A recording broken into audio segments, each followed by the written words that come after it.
meeting, the public can access this meeting via WebEx technology. We will be here in the school committee room. You can access the WebEx via meeting number 2347-988-0865. The password is Burlington with a capital B. Our first item of business is the approval of the April 29th meeting minutes. Do you have a motion? So moved. Second. Mrs. Bond. Yes. Mrs. Monaco. Yes. Mrs. Nowicek. Yes. Mr. Brown. Yes. Mr. Conti. Yes. Mr. Cuno. Yes. Mr. Genizio. Abstain. Abstain. Abstain. Mr. Rosenblatt.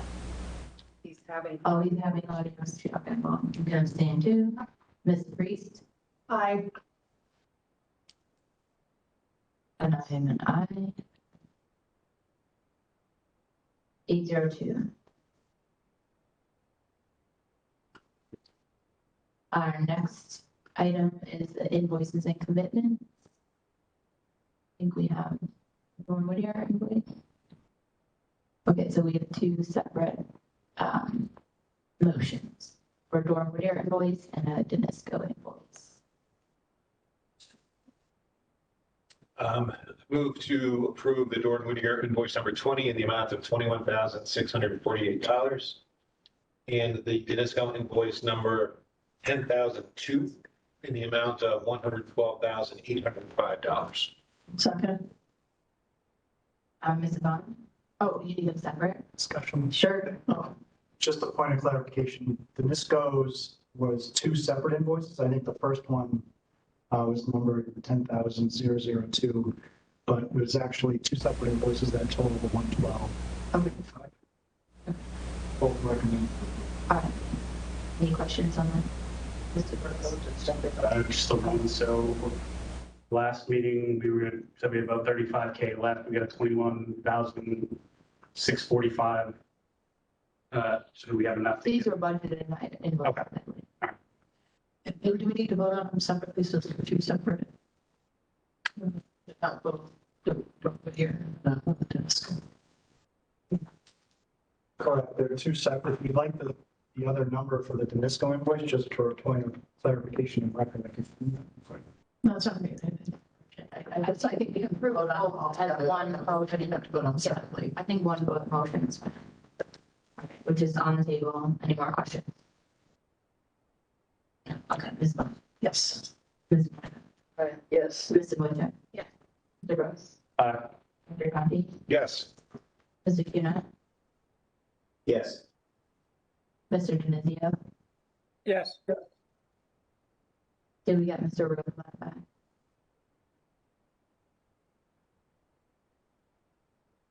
Yes. Okay. Ms. Priest? Aye. All right, I so that is 10-0. All right. We do not have anyone in the room. I don't see any names on the any public comment. Just a question. Oh, sure. There's a couple items in there for commitments, kind of under the same Oh, heading. sorry, I missed it. That's okay. The first one is, excuse me, Danisco's amendment number 6 in the amount of $1,760. That's for some additional traffic engineering services. I don't know if Don or Vivian want to give any more context to that, but recommend for approval as well. More context. Yeah, it's for traffic simulation around the traffic circle and the access to the traffic lights. And this is within that 30, that this would come out of that 30,000 meter. Okay. Then a motion. Sure. I'll move that we approve the commitment to Danisco amendment number 6 in the amount of $1,760 for additional traffic survey. Second. Ms. Vaughn, Ms. Monaco, Yes. Ms. Wojcik, Yes. Mr. Brooks, Aye. Dr. Conti, Yes. Mr. Cuna, Yes. Mr. Genizio, Yes. Mr. Rosenblatt, Yes. and Ms. Priest. Aye. I am aye, 10-0. All right. One more. Yeah, what's this budget revision? So budget revision request number one is an updated BRR budget revision request. That's the vehicle that the MSBA uses to reshuffle how the budget categories are allocated or the budget amounts are allocated from the feasibility study agreement. So since we've authorized and approved amendments, we need to move some money around within the 1.5 budget to accommodate, to allow Nicole and us to submit against those budget amounts for reimbursement. So it's not an increase, it's just a reshuffling. An updated copy of that was provided to the backup folder this afternoon, if you're curious to see it, or I could read off the amounts and how it's original to updated. So for the original feasibility study agreement, there's 4 lines in the feasibility study budget. That's the OPM services, which was originally 750,000, which we're amending to 522,497. So that's the contract in the amendment. Originally, there was 500,000 in the designer budget line item, which has been amended to 675 to cover their base services. Environmental and site, which was originally 100,000, is being revised to 292, 124.50, and that's to cover all the hazardous materials consultants, the traffic consultants, including to make accommodation room for the one approved this evening. Wetlands survey, kind of all the things that are outside of the base services that need to be done to mostly study the site, but not including things like mechanical and plumbing. That all falls under design and base services. And then the fourth and last category is just deemed other for miscellaneous project costs, which originally was 150,000. And that's being changed to $10,378.50. So that still remains there for anything that just hasn't come up yet, any other printing costs, or anything of that nature. But again, it remains at 1.5 million with the original feasibility study agreement. Any question? So just looking for a motion to approve budget revision request number one with no detail on what it is as presented. Correct. Okay, so moved. Thank you. Second. Any questions? Steve, I'm looking at it. I think we need to update the chief executive officer is Paul Sagarino, right? Not Dr. Gandhi. Too cool. If that's the case, we'll update it. Okay. Yeah, Eric's on here as a superintendent, but usually when you say the chief, it's Paul Sagarino. Yeah, he has signed contract. Okay, so I yeah. believe that's correct. Right, no question. Anybody? Ms. Vaughn? Ms. Monaco? Yes. Mr. Wojcik? Yeah. Mr. Brooks? Aye. Dr. Gandhi? Yes. Mr. Cuna? Yes. Mr. Genizio? Yes. Mr. Rosenblatt? Yes. Ms. Priest? Aye. I am aye, 10-0. Ms. Foster joined. Oh, sorry. Ms. Foster, do you want to vote on this? Yes. Okay, thank you. That's 11.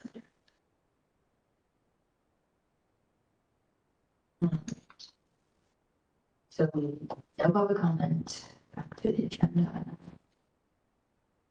All right, Vivian, design update. All right. Which is amazing. Finally, really good.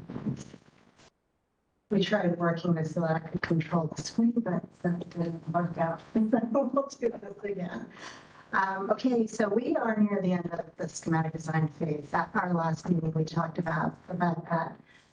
We were sending our documents for cost estimating. We have since done that. At the end of this week, we should be receiving our cost estimates back.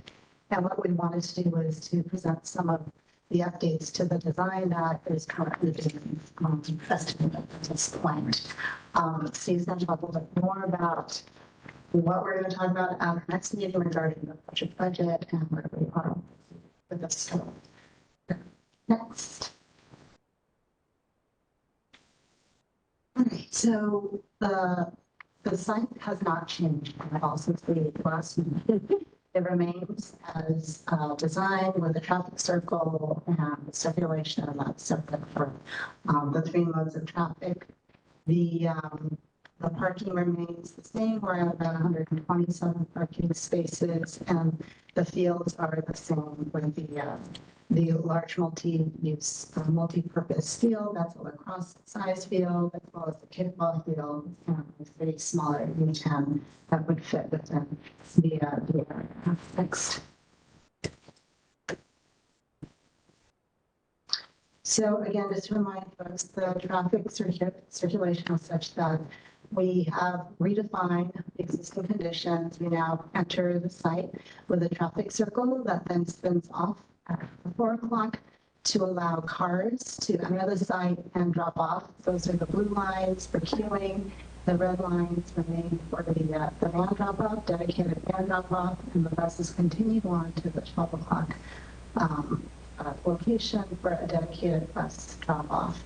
There are main entrances close to each of those drop-off areas that would allow kids to come right into the building from the drop-off points. The site remains accessible to the fire and emergency vehicles all the way around the building. We have a 360-degree access, and that's indicated on the red line.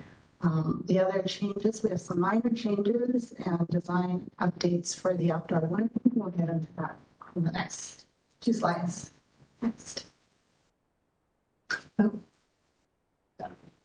No, they're not. Okay. Well, I guess that was the other presentation. Let me just talk a little bit more here then. The outdoor learning area just to the north of the building. I don't know if you recall the design previously had a long straight wall. We've now captured a little bit more space so that the outdoor learning area has a little bit more depth from the edge of the building, and that allows us to scatter some tables, some fixed tables that are designed to be like picnic tables that would allow about 90 kids, 72 to 90 kids to sit there for lunch. These tables can also be used for outdoor learning. Just to the west of that area, you'll see a little red arrow that comes directly from the building into and out of the building. And that's the direct access to the outdoor learning space from inside the building. And then again, to the right-hand side, we kind of redefine the purple area. That is the playground equipment space. That is a contiguous, accessible playground piece of equipment that has a series of ramps that allow kids of all abilities to climb and roll up the ramps onto different heights of platforms. From those platforms will be slides and other activities for kids to participate in. We also have a little shade structure just to the south of the purple areas, or southwest. It's kind of a square with an X that is the shade structure. These are really just placeholders at this point. These are not designed, but we wanted to carry the scope of the schematic design phase that we'll continue to look at this at our next phase in the fall, the design development phase. Okay, next. The building, again, we've refined some of the interior spaces, really mostly the interior finishes, again, just to make sure we can carry the scope to what our goal is to really bring nature inside the building. So we're looking at some natural materials indoors as well as outdoors, and also to bring in natural daylight as much as possible. And we'll show that at the next few slides for the interior views. On the second floor, I think we had reviewed this at our last meeting, where we are able to separate the public use from the academic wing being the purple spaces on the left-hand side, We now have doors separating from the media center and STEM gallery, so that if this area is being used after hours, the classrooms are closed off. And then the roof area, we've highlighted in the light gray areas where we could accommodate photovoltaic panels. We are in the process, we've shared our drawings with our PV, our solar consultants. So they're looking at layouts and types of arrays, and they're also looking at the potential of solar canopies out in the parking lot. So we'll share that as soon as we have more information from them. Okay, so we have been looking at the building and how we might incorporate canopies to the front of the building. We do have some overhangs. Let's see if we go from the left of the building to the right. There's an overhang on the left that receives kids coming off of the bus. So that gives them a little bit of protection from the elements. Then as we move along the front of the building, there's another building overhang centrally located, really right below the library, the media center. That again provides a little bit of protection also for kids coming off of the vans or from leaving their parents' cars. And then over to the right-hand side, right next to the gym, is another overhang. And that's about a 20-foot deep overhang. So that again provides a good amount of shelter for kids who might be waiting for their rides or just waiting for their parents. So we've been looking at how the front center area might look with different types of canopies. So canopy study 1, would you see next slide? Brings, I think we had shown something like this very early on. This canopy is fairly extensive. It's about 180 linear feet from left to right. It's very similar to the canopy that we had designed for the Hastings Elementary School in Lexington. This is actually part of our schematic design package, and it's being priced. So it's fairly extensive. We did not want to bring the canopy all the way across the front of the building. So kids coming out of the parents' cars and from the vans won't be protected immediately, but they can walk right into the canopy area. And also that would protect many kids as they're waiting for their rides as well. So these are some canopy study 2, which is really just extending the front kind of overhang a little bit further, another 20 feet, 24 feet. This is a little bit more concentrated. It allows for maybe groups of kids to hang out as opposed to a little bit more linear. The other is a little bit more linear. And we have some other views of that. We can move along. So this is the front entrance, the main entrance without the canopy. You'll see that it's still, the main door is still set back, probably about 16 feet or so. Is that right? Yeah. So, Yes. Yeah. Vivian, Mark, you have a question? Yeah. I just was noticing with the canopies, the long one, I mean, I think there's obviously advantages and disadvantages each, and it reminds me of sort of the breezeways, like at the current Fox Hill and at other schools where I've worked, and they don't seem to keep the rain out too much, just when it blows a little bit. So just when the decision gets made, how wide is it? And, because you don't want it to be, massive, right? Right. But just to be considered when we do make the choice between having it be centrally, right in front of the second one versus the long one. So I just wanted to raise that because my experience with those kind of long canopies are that they're not real weather protective. Not If that's the purpose of them. when it's wind-driven rain and the rain's horizontal. Yeah. Sure. So, Also, how tall they are does impact how much protection you get too. So that's going to be definitely further studied. So we go to the next slide. You'll see that it actually provides a little bit more texture as you approach the building. It kind of brings the scale down a little bit. And Martha, as you said, this the height of this is somewhere in the 12, 13 feet. But again, if we drop it down a couple of feet and extend it out a little bit further, it's not skinny. It's pretty deep, but we will certainly study that. This also could potentially have solar panels on the roof of this, or it could also be designed to be a solar canopy of some sort. So during the next phase, we'll be looking into what the actual roof of this canopy might look like. And then here's the less extensive canopy. It's just extruded a little bit, but more compact, but probably a little bit more protective in the case of a wind-driven rain. I could just imagine kids kind of huddling. And then here's a straight-on view, just go through these quickly.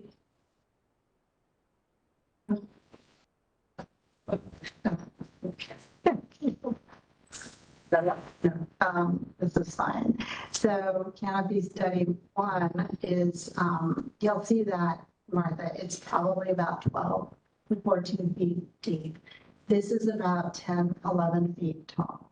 So it does give, I think, the kids a little bit better sense of scale, because it kind of brings everything down a little bit, but it is fairly extensive. And what we'll need to do is study how this is located with regard to all of the other protective elements that we're designing for the front of the school. So those would be the bollards and the benches, and how that might impact the kids coming out of cars. And then this is the less extensive but extruded version. That's great. Just a question about accessibility. I appreciate the bollards and the benches for preventing a car from going where we don't want it to go. But at the same time, it would be space for, like, say, a child who's dropped off in a wheelchair from a family's vehicle. They'll be able to get under this canopy and not have to go all the way down to the center and then go in. Yes. Okay. Yeah. In fact, again, as we develop the design further, we're looking at raised tables in certain areas. So those raised tables essentially bring the drop-off area to the same elevation as the sidewalk. So depending on how lengthy we make it as well, but the bollards then help protect the folks that are on the sidewalk from being conjunction with the cars.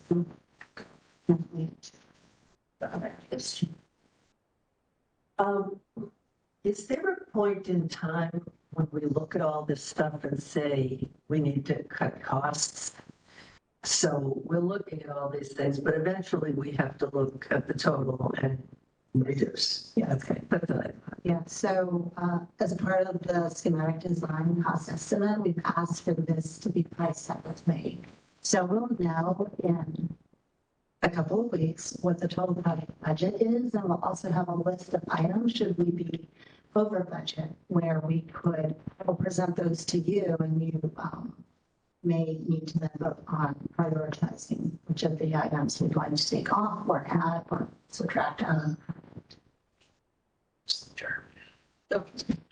So again, we're going to see the quotes with both the elongated cover and the other, and then we can make a choice of what we think is better, either cost effectively or whatever, and then we can start cutting from there once we get the full quote.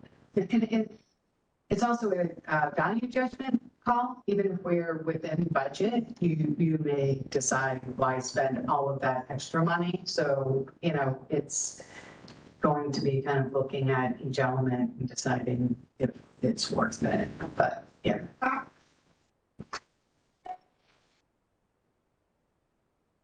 Can we move it on?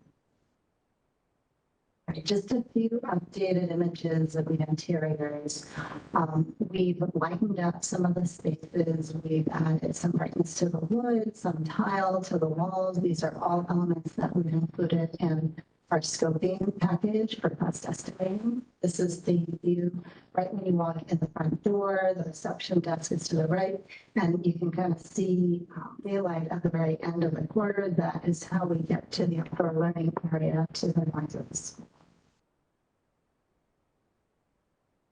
This is a view of the gym lobby and the music suite. So again, we've created these enclosures around the stairs so that when the school is closed and there are events in the school, say on the first floor, the second floor will be blocked off from the first floor, but you can still see on a day-to-day basis, we wanted this to feel very open so the students can see where they're going. They can see that's the way up to the second floor. And in fact, I don't think the image before this showed it, but we have some openings on the floor. So right when you walk into the front door, you can actually see what's on the second floor. So there's kind of like a bridge effect.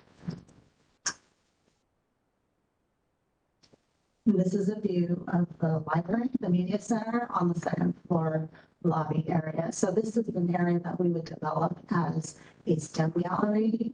This is fairly generous corridor width, so we could allow for some displays. We've provided several walls of tack surfaces, which are really effective. So we're trying our best to make sure teachers don't tape things to the walls.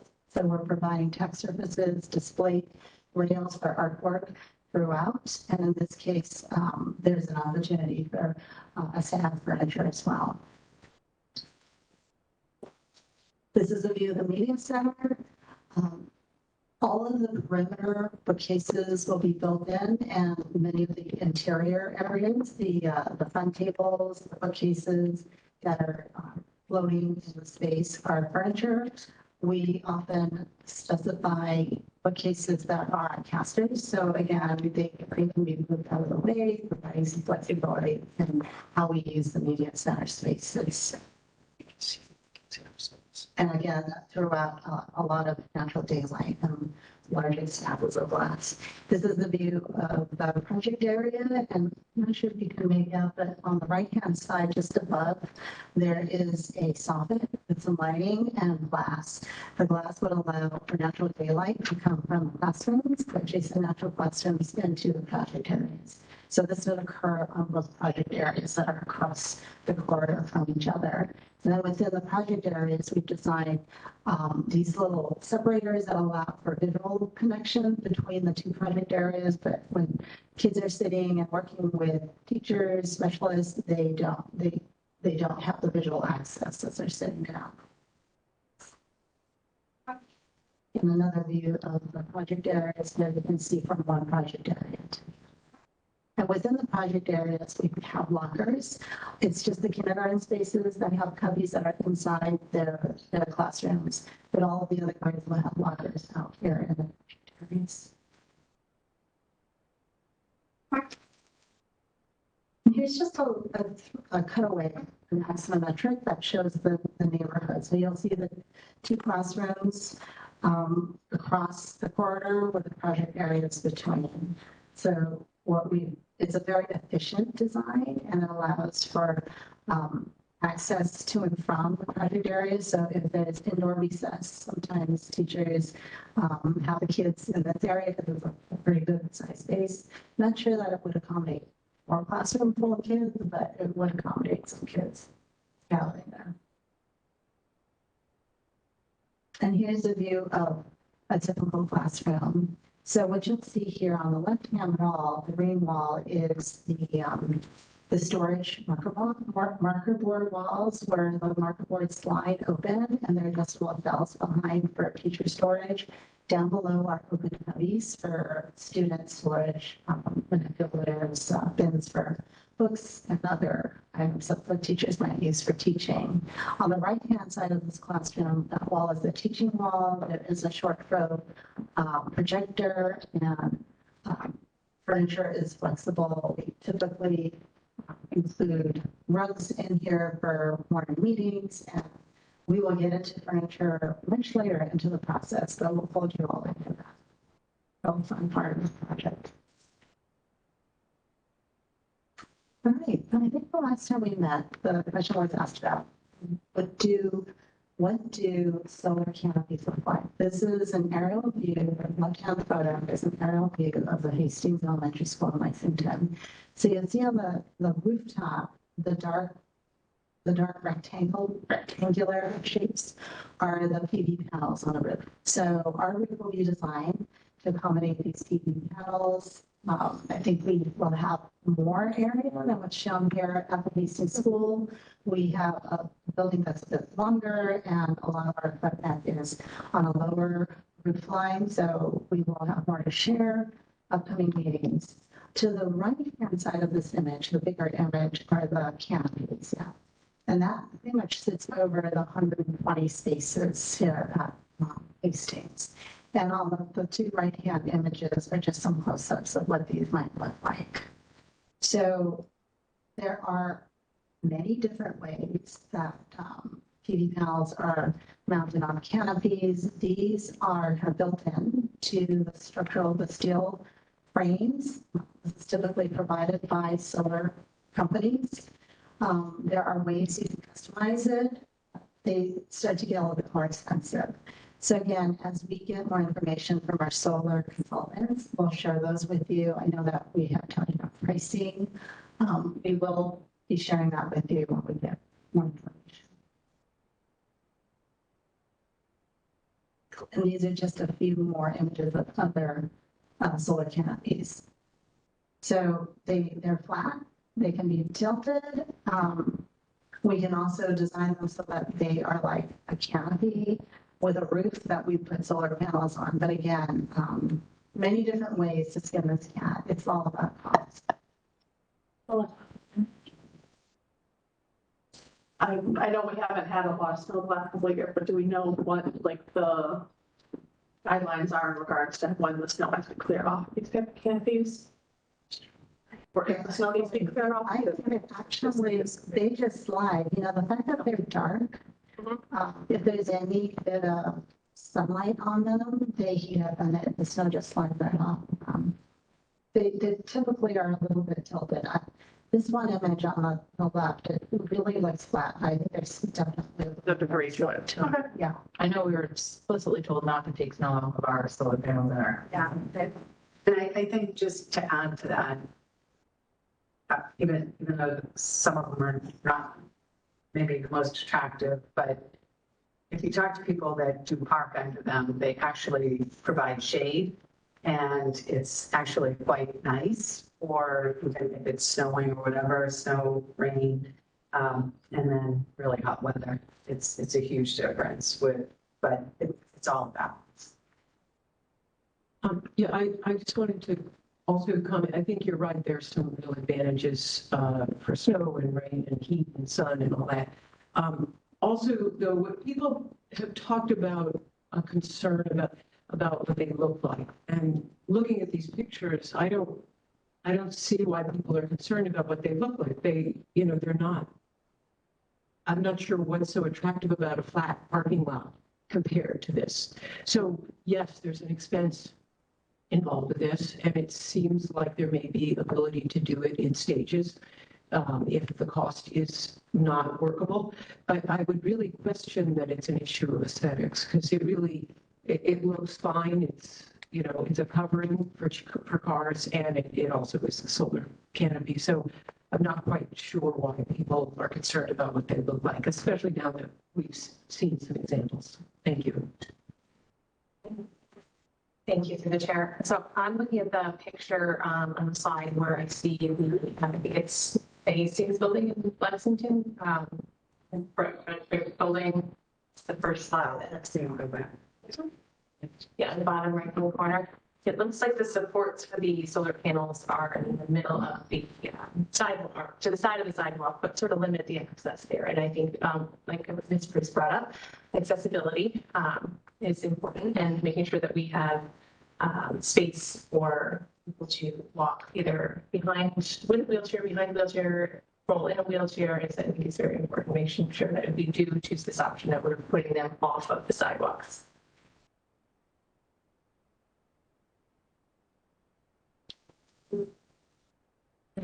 Another issue that's come up when I've had conversations about solar canopies is plowing.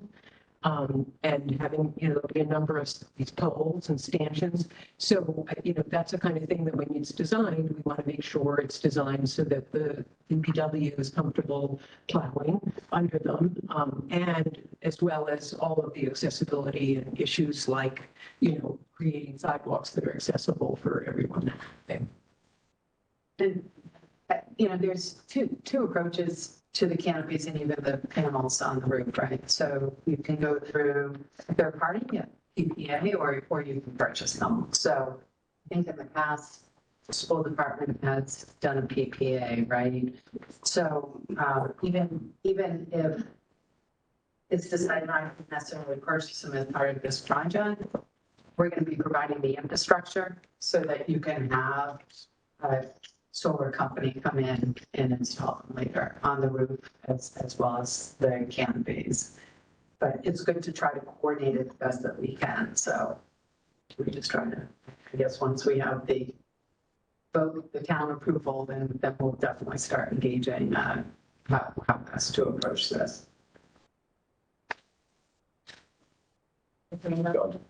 John Denizio. Go ahead, John. Thank you. Before we move on, is there a rule of thumb about how the size that makes it cost effective? I know Hastings is quite a bit bigger than we're talking about at Fox Hill, but is there a size of a canopy parking lot that just below a certain size isn't worth it?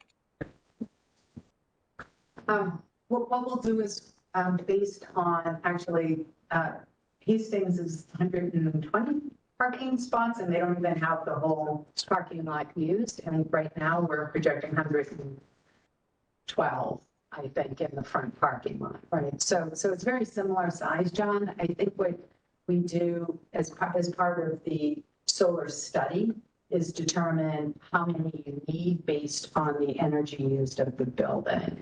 So your building's smaller than Hastings, right? And the use is a little different. So we'll go through that whole exercise to identify how many you need on the roof and then how many you need in the parking lot. And Hastings, I think, actually is the energy use is less than what they anticipated. So with all of the canopies, I think it's like net positive. So we'll go through that whole exercise based on the size of the building and as we predicted for the energy use. Okay, I didn't realize they were that close. I know Hastings has over 600 students, so I thought it would be quite a bit bigger. All right, thank you. You have a lot of services that you provide your students, plus we have the lab program and then the DSC program. Yeah.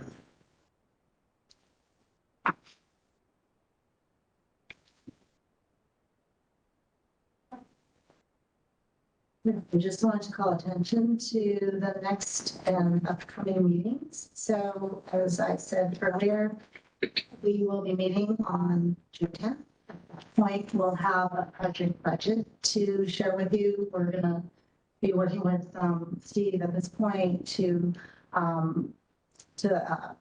the information for you. So the budget is, I'm just taking words out of your mouth, but the budget is the total construction cost of the project, but there are also soft costs that Steve will get into that will constitute the total project budget. We are also planning for a community meeting on June 12th. I think that was the presentation I was getting a little confused about. So that is upcoming. And then we'll be meeting again on June 24th to vote for the submission for the MSBA.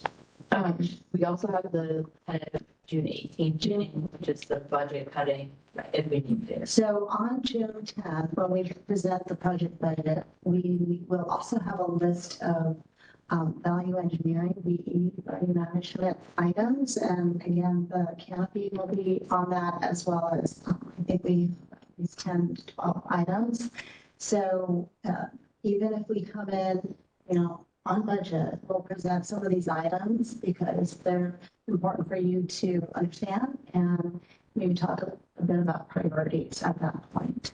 So if we do need to vote to eliminate some scope from the project, there will be another meeting that's not on this list on June 18th. Makes sense.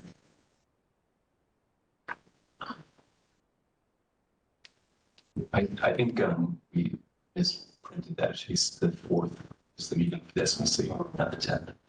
I think you're We right. had 1.4 meetings in June, and I think we dropped one. It's the 4th. Okay. Yes, so there's not one on the 10th?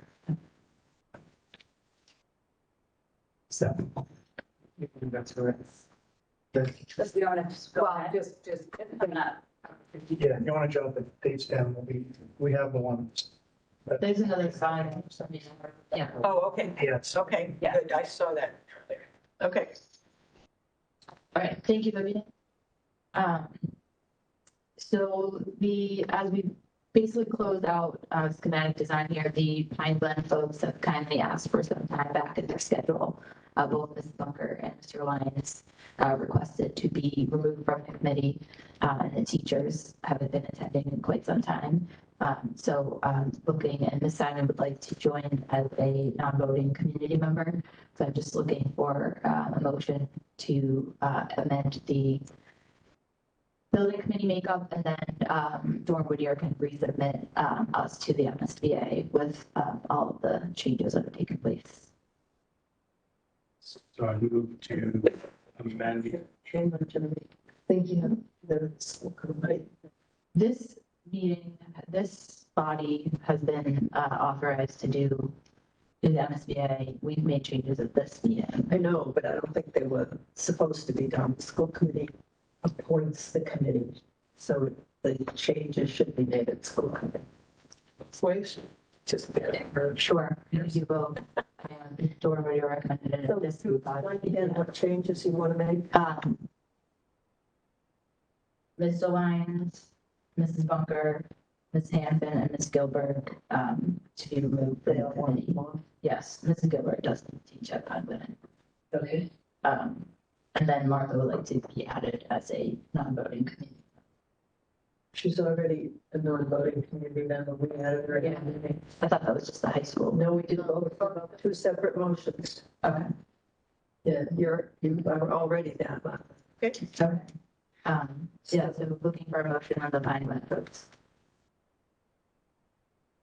Move to amend the makeup of the Fox Hill School Building Committee as presented by the chair. Second. Any other questions, comments? I'm not going to vote on it. I don't think it should be done at this meeting. Sure. So I'll abstain. Sure. Ms. Vaughn?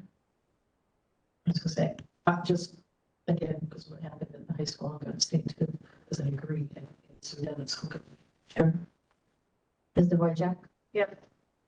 Mr. Brooks? Yes. Dr. Conti? Yes. Ms. Kasha? Yes. Mr. Cuna? Yes. Mr. Genizio? Yes. Mr. Rosenblatt? Yes. Ms. Priest? Aye. 902. Actually, I'm going to ask a question. If, again, obviously it's past here, but we're going to vote on that school committee. All right, I just want to make sure. Yep, thank you all for your service. I know Mr. Lyons offered to step in if Mr. Rosenblatt can't make it, or if we need DSC commentary, so I know everybody jumps, so thank you. All right. Martha, would you like a copy of the minutes that show both of those motions? Sure. I'll send them to you. Thank you. All right, Steve, this is your presentation. Now that the design update's out of the way, we can get to the truly fun part of the presentation. Yeah, of course. But we are at the cusp of a very important milestone with the MSBA and the project. And that is the submission of the MSBA's schematic design submittal. And I think we've been pretty forthcoming for a long time that there's three key components to that submittal, and that's, identifying the scope of the project, the budget for the project, and the schedule. Danisco's been presenting scope updates in the form of design updates as we've met with different departments and community and all of you for several months. So that has kind of come along as the last several months have gone by. We have carved out what we think is the appropriate schedule to get us there, should the project be approved at the next stage after schematic design.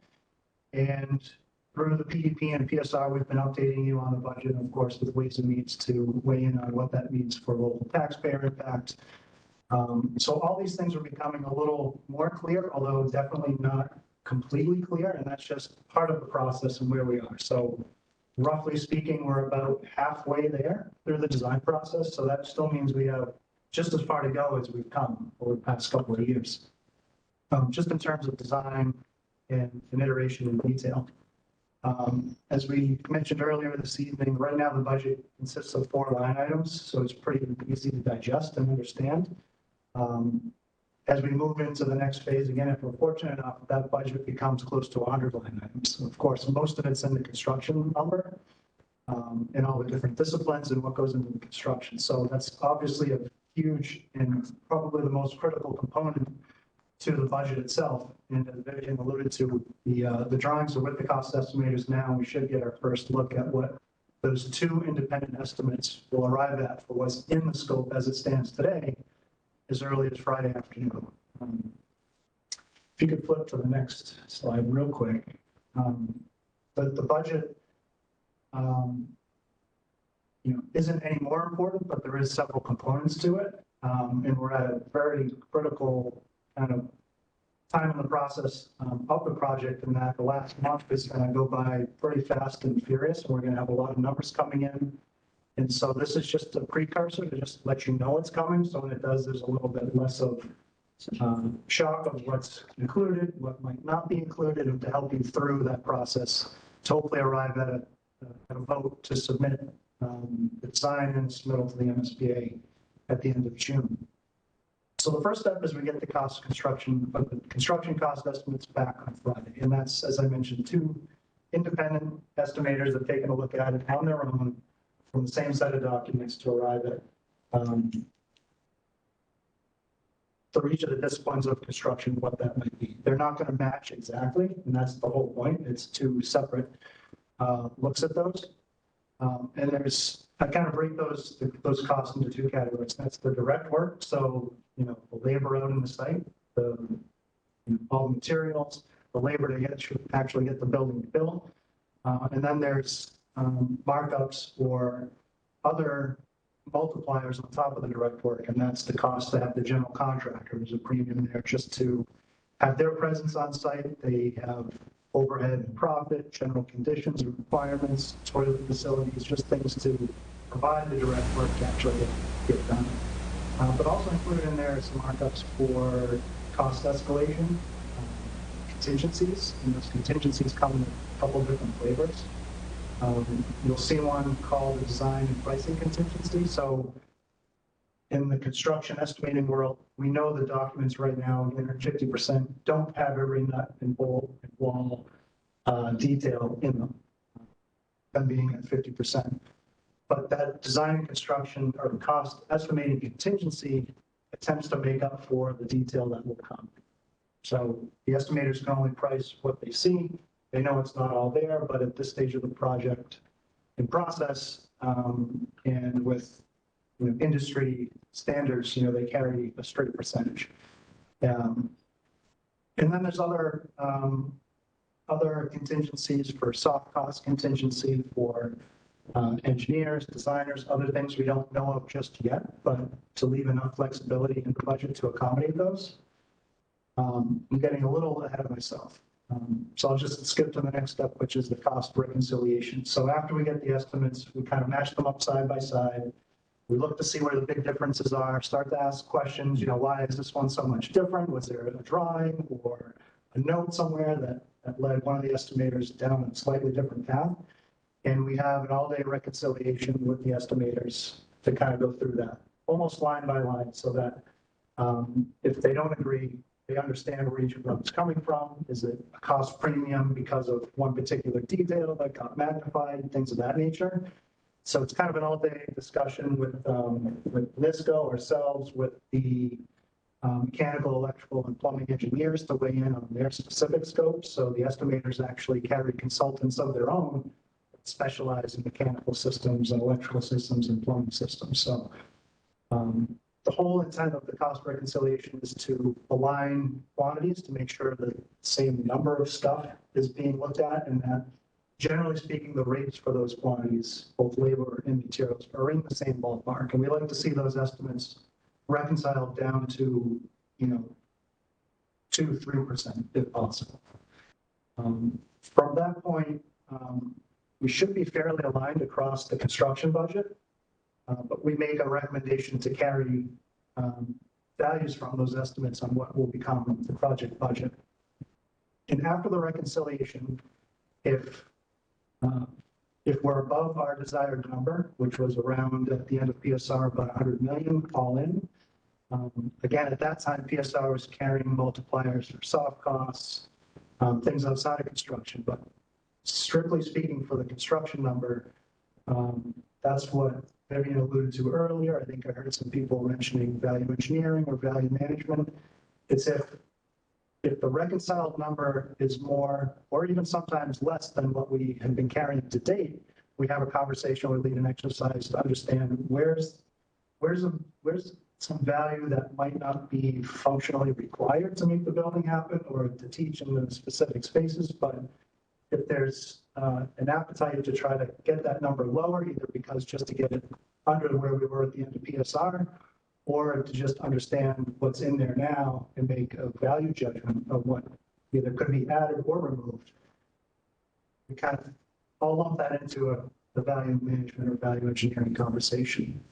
And that whole process, again, is not to remove spaces. I think maybe at a very earlier meeting, we were talking about right sizing the building. That's one of, if not the most important aspects to controlling costs of the project, because just magnifying everything by the square footage compounds so much. So we have the building right size, so I don't think there's any appetite nor need to go into any of the spaces at this point. That's all been locked down within SBA very intentionally, so to make sure that the building has what you need for the next 50 years and beyond to deliver education.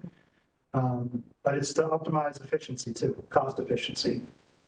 And that's a multi-pronged conversation in itself. When we talk about functional requirements, not just physically having the space, but we have requirements for how long the building should last, right? It's got to be maintainable, serviceable, and of course, coming at the right price point. So when we look at value management in engineering, we look at some things that might have a good value proposition that don't affect anything.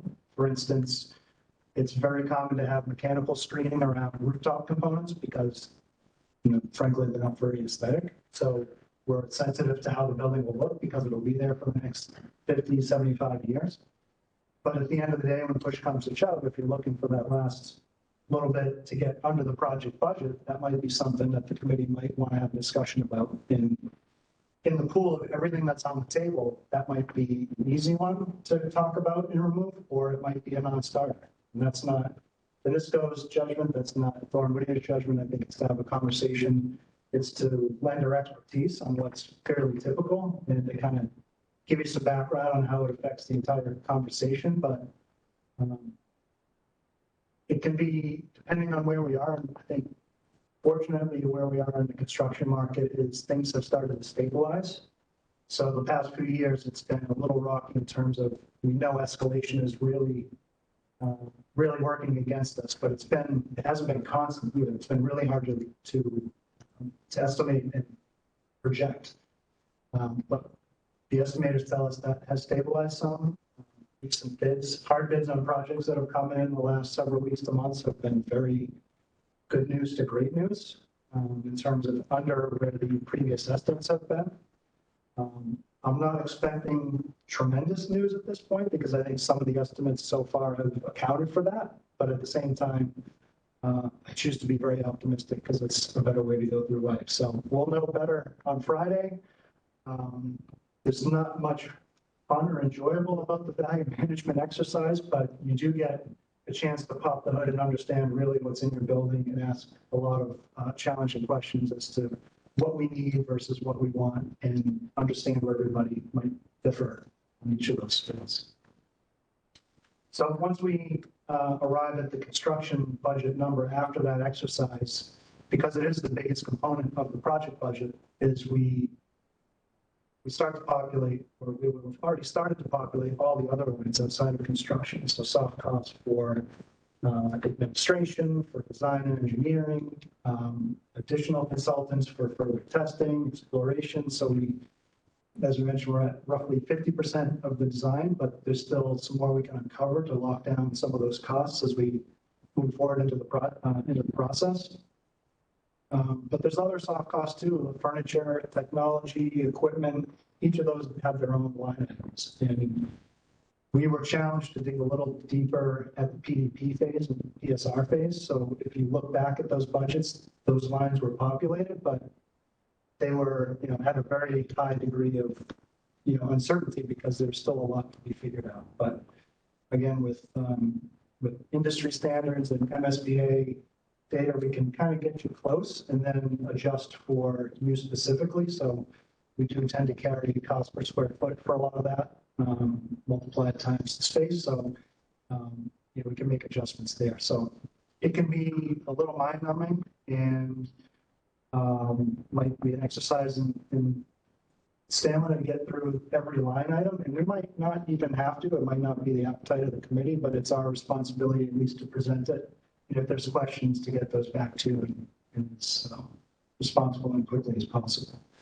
So that's a huge component of the MSBA's SD submittal that is really going to get much more clear in the next month. And the whole idea is that there'll still be a really, a certain degree of uncertainty, but we want to have that accounted for now to give us the flexibility as things change. And so since the beginning of the process, it started as many unknowns, right? And we've kind of drilled down, we've figured out what the project is, the size, materials, the shape, parking. So a lot of those are becoming more clear.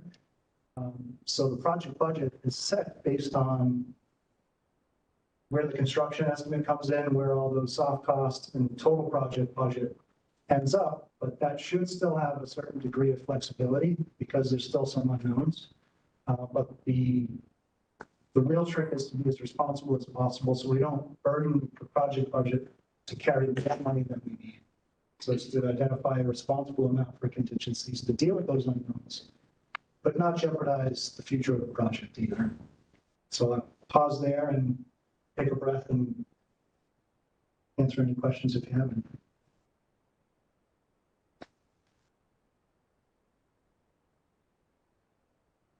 Thank you. All right, I think this is the accident. Oh, sorry, Eric. Just 2 minutes, and I know it was dark, but just this is a much different process than if people witness the police station conversation. So the dollar amount was approved by town meeting, but without even attempting, there's no design documents. So they're saying the building's still could possibly look like this or look like this. We're gonna be much further down the road when we ask town meeting for funding. So we shouldn't be redesigning the building on town meeting floor. We'll have cost estimates. So again, it's just a very different process. So that's just what I wanted to say.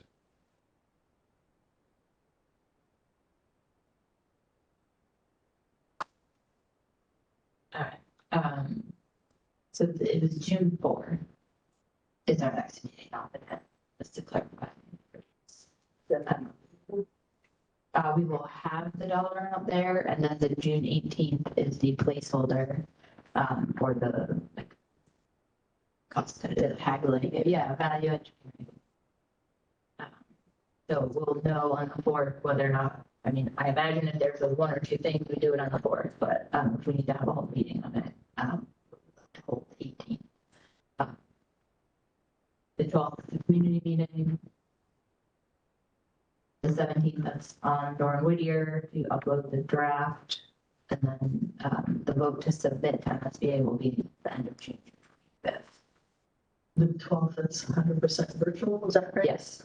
Just wanted to. Yeah, and we have the flyer going out. It was at town meeting already. My backpack to hang up in. And Eric and Bob were on all of the distribution channels.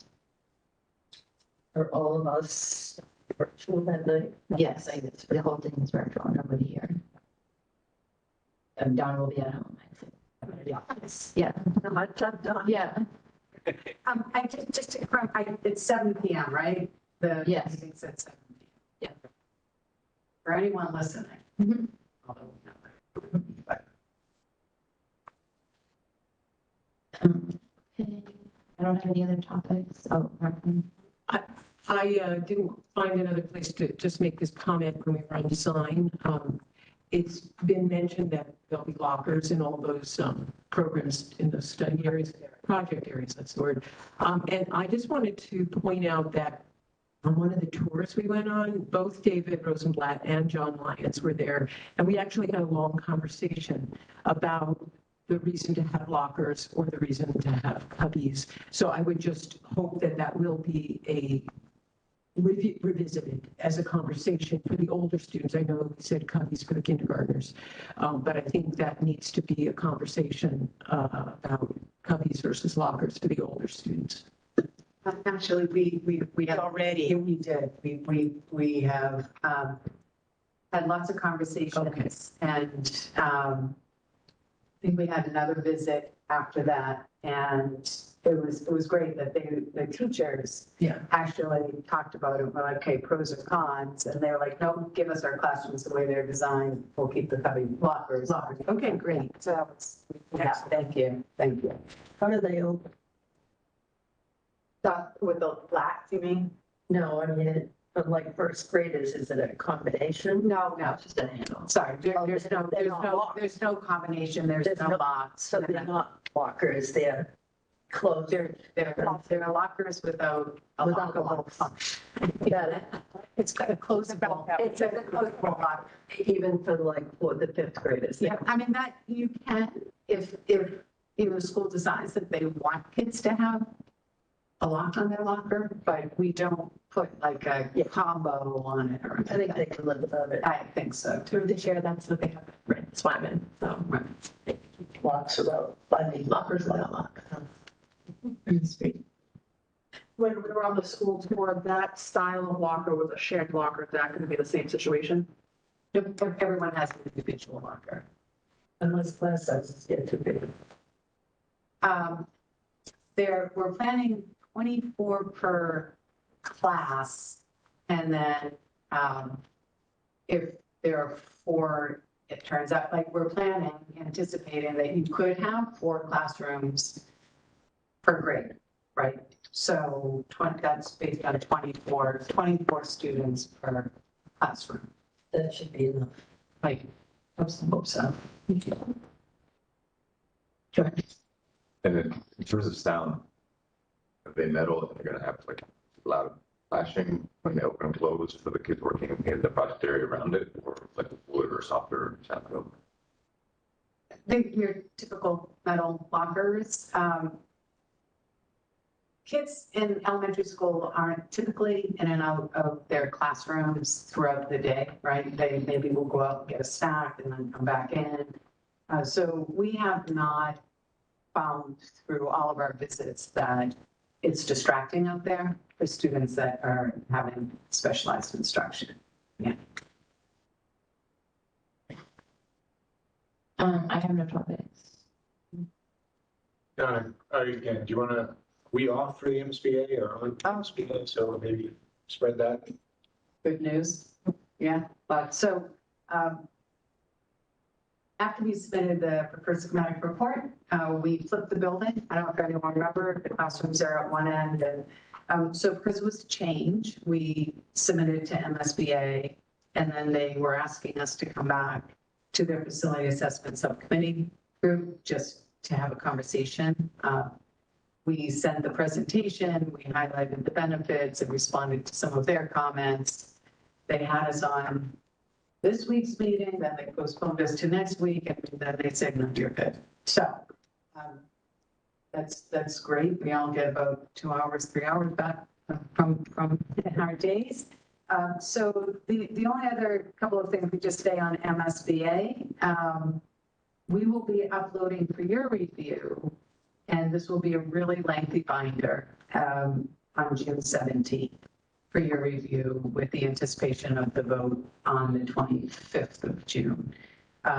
We then submit it to MSBA. I don't know if you recall, but MSBA takes a lot of time to review the entire submission, make sure the educational program still remains the same, that it meets all of their other requirements, and then, of course, as cost. So we will be getting more comments. Sometimes we intentionally leave things out so they have something to comment on. But so they have a huge checklist. So undoubtedly they'll give us some comments to respond to, but that will be closer to the MSBA board meeting, which is August 24th, I think. Do we have to? I think, is it the 28th? So MSBA will be voting to approve the project at the end of August, does it say? August 28th. August 28th. So we'll be getting their additional feedback probably sometime end of July, beginning of August for us to respond to. Is John still on? Yeah. Which one? Yeah. Yes. What would be our deadline if we need a warrant article for September town meeting for approval of the memorial? Would that be ahead of August 28th? I'm assuming it is. Yeah, it is, but we'll put a placeholder in. Okay. Yeah, it'll be mid-August, and it's already on the list of making sure we have a placeholder. All right, awesome, thanks. I think just to Dr. Conke's point, MSBA will also be looking at the budget very closely. And then hopefully, not right before the meeting, but probably early August, will they do the scope of budget conference, right? So they will go line item by line item with this elaborate total project budget sheet, make sure they'll tell us what's not eligible, so they approve everything, and here are the spaces or the items that are not eligible for their reimbursement. So while it's not official, before the board votes on it, we should know what their total participation would be prior to that. So it still might not be done in time, but it will certainly, we'll know what the number is before the 28th of August. Donna, based on your experience from similar projects, you find it's a need for a lot of value engineering? So for a couple of years, like around COVID, it was challenging because in 6 months, things drastically changed. But I think we feel we're in a really good place. We still have some contingencies built into the overall budget right now. So we're hoping, and actually we just had a 90% construction document cost estimates that came in significantly under the 60%. So from, I think it was like 4 months ago, the numbers have come down. So that is really great news.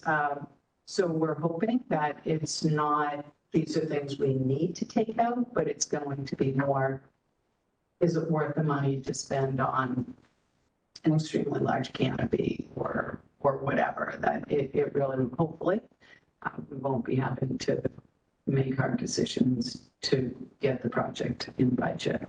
I think we're usually pretty detailed at PSR and have a little built-in contingencies there.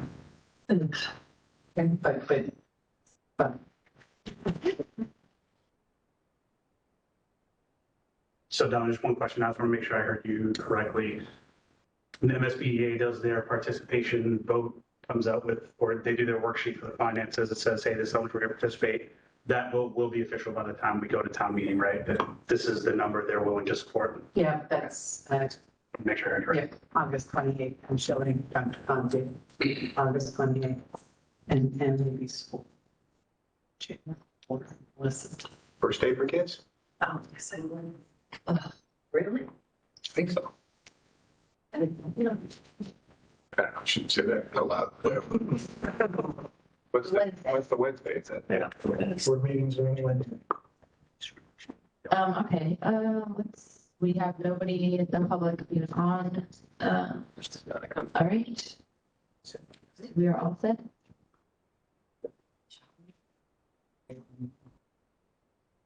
I was gonna motion to adjourn. Go for it. Second. All those in favor? Aye. Meeting adjourned. Thank you.